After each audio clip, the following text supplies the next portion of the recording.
Hey there. What's up? A little Palo Santo going on over here. Let's get a card to represent your general energy. 9 of Wands, feeling guarded. Feeling guarded, feeling like you have had to stand up for yourself, protect yourself from a lot of different energies, or you have been doing this recently, or I don't know for how long you've been doing this, but that's what your general energy is right now. So it's like a little bit of a wounded warrior, a little bit of feeling tired of having to fight, but fighting for yourself well, but kind of like, ugh. Can we be done? Kind of thing. What is this about?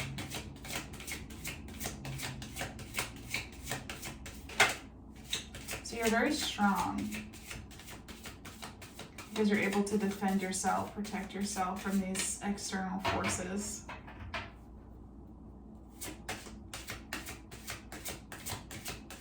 What is it that you're trying to protect?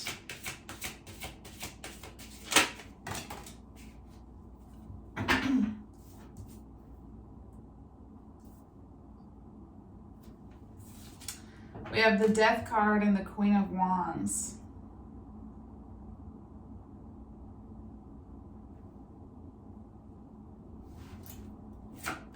What is this?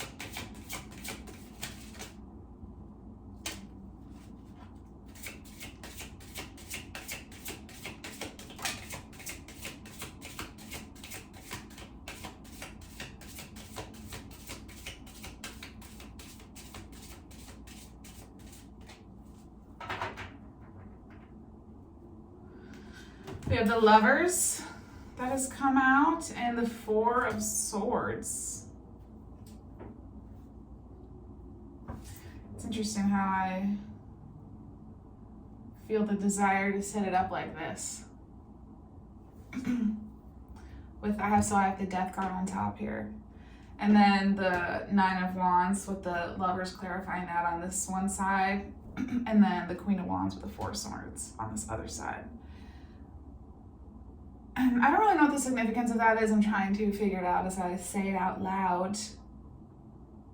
I just think it's interesting. So I think that maybe the Death card is your overall energy then, for me to have this desire to put it up above all the other cards. So you're going through this major transformation in your life, this complete and total transformation. Everything that you once knew is no longer something you can say you know. So it can be a little bit unnerving. It can be very overwhelming. It can feel it can feel like you're lost when like you don't know who you are, because you're having this complete and total transformation.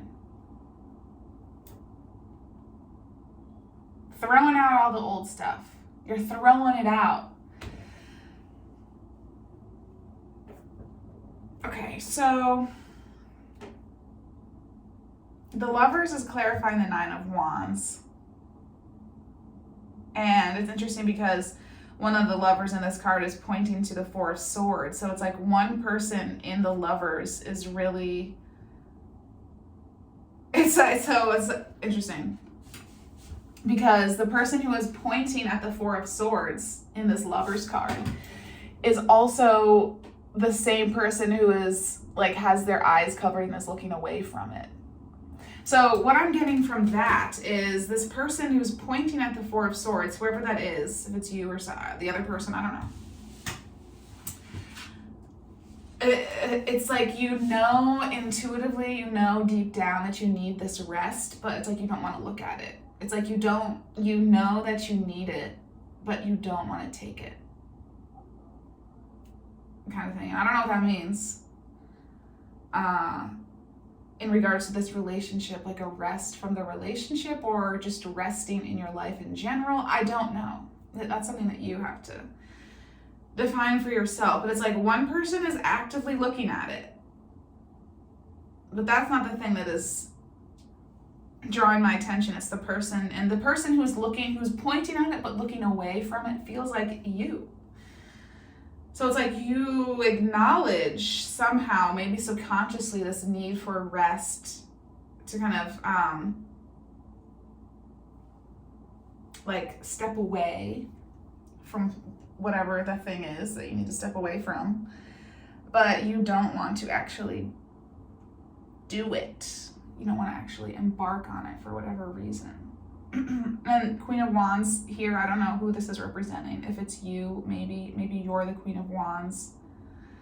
The Queen of Wands is somebody who is very energetic. She has a lot of charisma. She is, out of all of the queens, she's the life of the party. Out of all the queens, she's the one who has the most to say.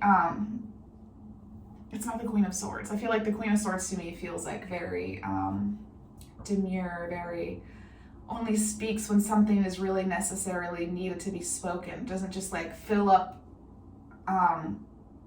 her space with words, which is like whatever. You do you if that's what you do. I don't care. But this is the Queen of Wands is more so that she's more of a talker. She's more chatty. She's just easy for her to have conversations with other people. It's easy for her to relate to others. A lot of people think of her as having this like fire for taking action for things. So the Queen of Wands is very good at starting projects, have a lot of ideas about things that they want to do. So maybe this is you. Okay. I feel as though I'm just saying your situation at you, which I've said this before. I guess that's just what my purpose is. I'll maybe giving you some little tidbits here and there to think about. Okay, so what else? So you're going through this transformation. What else? I'm going to get a clarifier for the Death card. Okay. The Eight of Wands. So something is happening very quickly. Maybe this is death. Metaphorically speaking. Something coming to an end. There's something coming to an end, and it is happening very quickly. I don't know what that is, but whatever this death is, whatever this transformation, this ending, it's happening fast. Five of Wands, it's happening in a moment of tension. So it could be like a fight, I guess. The Five of Wands are arguments. They tend to be more on the petty side, petty arguments, kind of being vibrationally like not in alignment with somebody. And kind of having this like combative, like butting of heads sort of energy. Strength.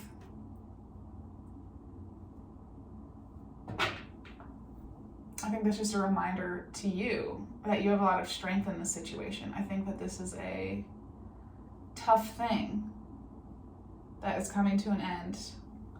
What is this Five of Wands about? What's the clarifier for that?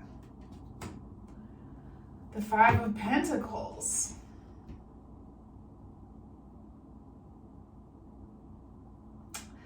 Is another card of some negative, kind of lower vibrational energies. It's a feeling of, it can be a feeling of being left out in the cold. It can be like the image of the waiter right is kind of coming to my head of the two people who are outside a church in the snowy environment, feeling really cold and like they don't have a lot of resources, and yet there's this church here that they could go seek asylum at, and yet they don't. I'm just adding that, so I don't know if that's the actual backstory, but that's what I interpret from it. So it's like, so it's feeling like you're left out in the cold, but it's like you're not really There is support there for you, but maybe you just need to know who to ask. But anyway, regardless, it's like this feeling.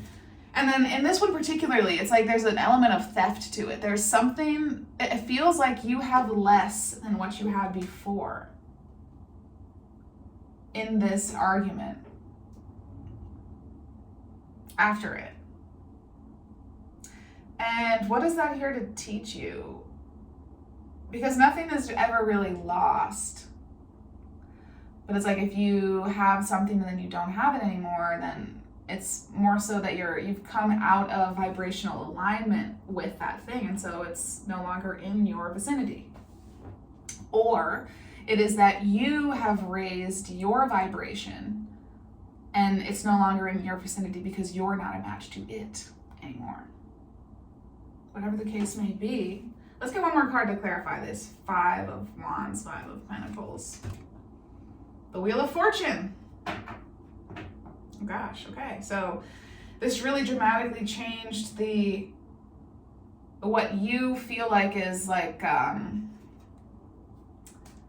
just want to say like what you feel like is a fortunate situation. It does not feel fortunate. It feels unfortunate is what I'm seeing.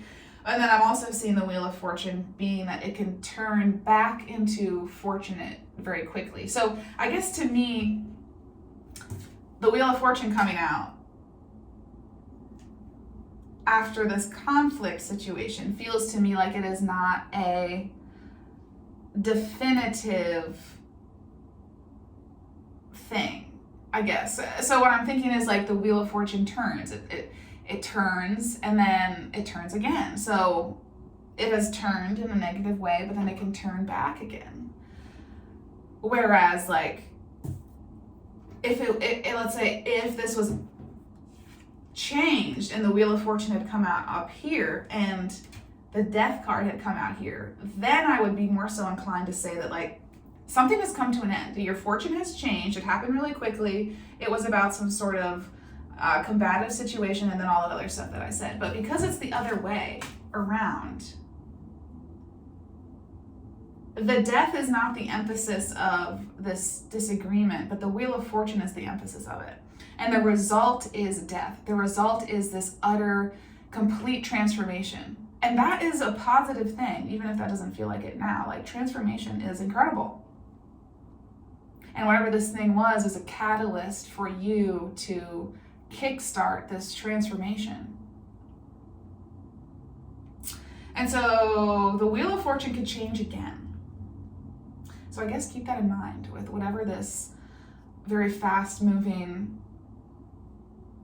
like moment of tension was with somebody else.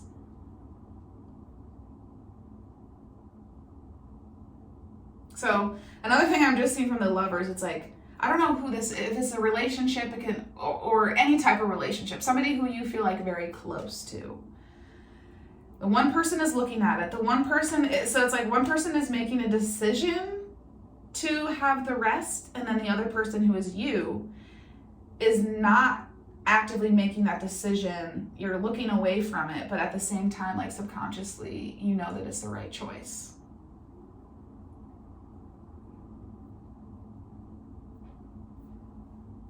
Okay, well, this seems like some tough stuff.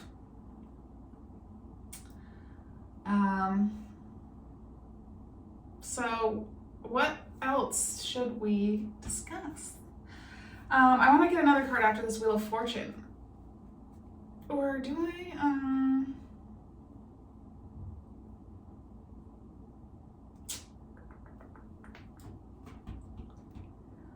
What? I want to ask, what can happen after this Wheel of Fortune? Like, how can it then turn again? But then I also want to ask something about you. Like, what can you do to lean into this transformation? And I'm not sure which one I want to ask first.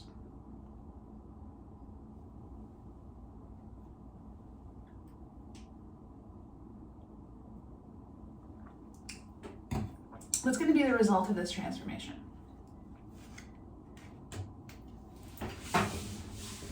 The 10 of Pentacles. Jesus. You're fine. Don't worry. Oh my gosh. This transformation is leading you to your 10 of Pentacles, your ultimate emotional, not emotional because these are Pentacles, your ultimate material security. You having everything that you need in a material sense of the word. Whenever you need it, you have it. Whatever this means to you. I don't know. Sometimes it's not always having a lot of money if that's not the thing that would make you feel really materially secure. Whatever the thing is that is going to, and then I was like, finish all these thoughts in my head. So I said that and then I was like, well, Spirit sometimes knows what is your 10 of Pentacles more than you do. So if you're picturing right now your 10 of Pentacles being like having $10 million, later down the road when you're actually having that fulfilling feeling of being in the 10 of Pentacles, it might not be because you have $10 million or because you have all these other things and you've done so much growth by that point where you're like, I don't need the $10 million to feel secure. I have all these other things that I have that allow me to do the things I need to do when I need to do them. And that is what material security is. So anyway, just so I didn't leave that as a weird interjection conversation with myself. So your 10 of Pentacles, whatever's going to leave you with a feeling of material security is what's going to be the result of this. So keep it up. Keep that in your heart because it's here. It's coming. That's why this whole thing is happening, to get you closer to that. And transformation, this complete, I keep saying that because it just feels like this intense, I'm just getting this image of crumbling up a piece of paper and just throwing it in the bin and then starting writing again. It's a big deal. And I was saying something before and then I lost my trail of thought. Anyway. Okay. Super. I don't feel the desire to ask out of this Wheel of Fortune anymore, because I don't think it's important for you. I don't think that focusing on whatever conflict situation this was is going to be fruitful for you. I'm sorry that the sun is putting me so much in the shade right now. I think it's helpful to focus on yourself.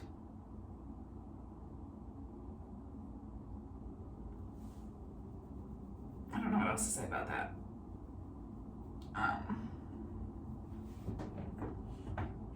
I don't know, what advice is there for you? The 7 of Cups.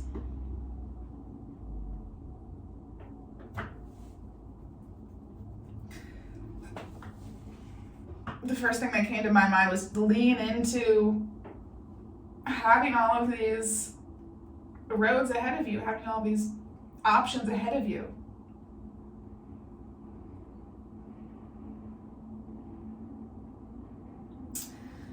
Is that it? It's lean into this I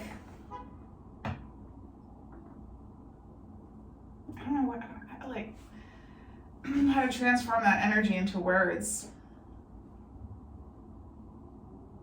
Let's get some more cards. Queen of Swords.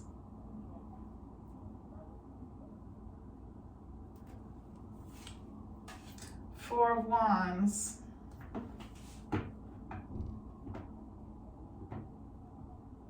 I'm gonna get some more cards.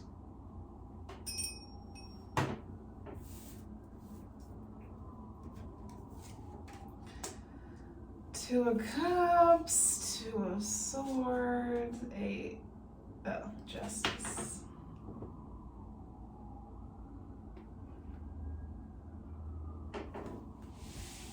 Stars underneath the deck, so perhaps this has something to do with a big wish of yours. Or something that is like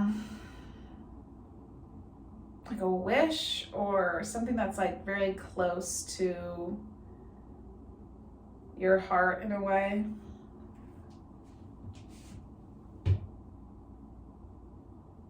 Okay. So, Justice is here for you. It's the last card that came out. So it is here. There is justice in this situation. And I guess I just want to say it's your responsibility to figure out how you get there. How do you get to this feeling of justice? Because it is here. And it's up to you to shift your perspective to figure out how to see it.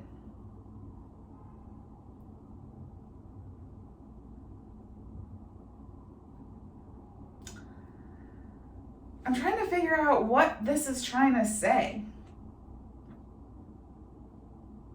Because we have the Two of Swords clarifying the Queen of Swords. So,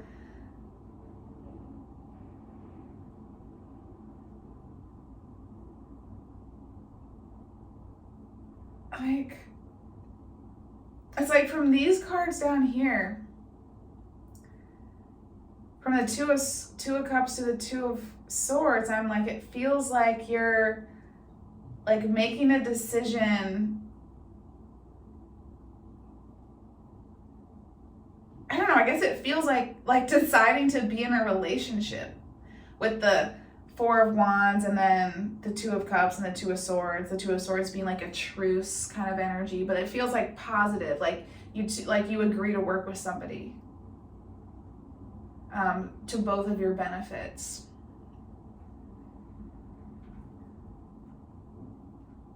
It's like you have all of these options. And the Seven of Cups. You have all of these options and you decide to pick one of them. One of the cups is yours, in the Two of Cups, one of the cups is yours and one of them is another cup. One of the cups from the Seven of Cups. So it's like you have all these 7 cups and they all have something different in them and you decide to pick one to marry it with your cup. Marry, like, you know, I don't know. Could be literal or metaphorical. And you decide to put your cup together with this other cup for the purpose of some agreement for something. Like it feels more positive than a truce. You know, it's not a truce in the sense of like it doesn't feel like that, like two people coming together at the end of an argument to be like, okay, I agree to disagree. It feels like two people coming together to like sign a contract to like agree to do something for each other. And that's going to bring you a feeling of justice and it's going to help you step through this gateway. It's going to help you feel like you have kind of arrived at this certain like threshold that feels like an important marker to you of like being in this bountiful energy. And it's like, you're the Queen of Swords. And so you're looking at these 7 cups and you're trying to be very discerning. You're trying to take your emotions out of it and just be very logical and you're thinking about these 7 cups. You're thinking about your kind of being in this Four of Wands energy, this kind of bounty, celebration, feeling like I said before, like you've arrived. You've kind of reached this checkpoint and something that feels important to you in terms of your like, I don't know how to talk about the Four of Wands. It's hard. It's like this very positive energy. It's the 1111 card. And so, but like in your daily life, feeling like you have things to celebrate, you feel fulfilled, you feel like you're together with people who you care about, and it brings this feeling of justice. Of course, it would. So, I don't know what this means. You're gonna figure that out, I guess. You probably already know. And I forget what I had said about this at the beginning. I always do that. I like ask a prompt and then I get these cards out and I forget what it was. So anyway, I think that's it. I don't know, you want some reassurance or something?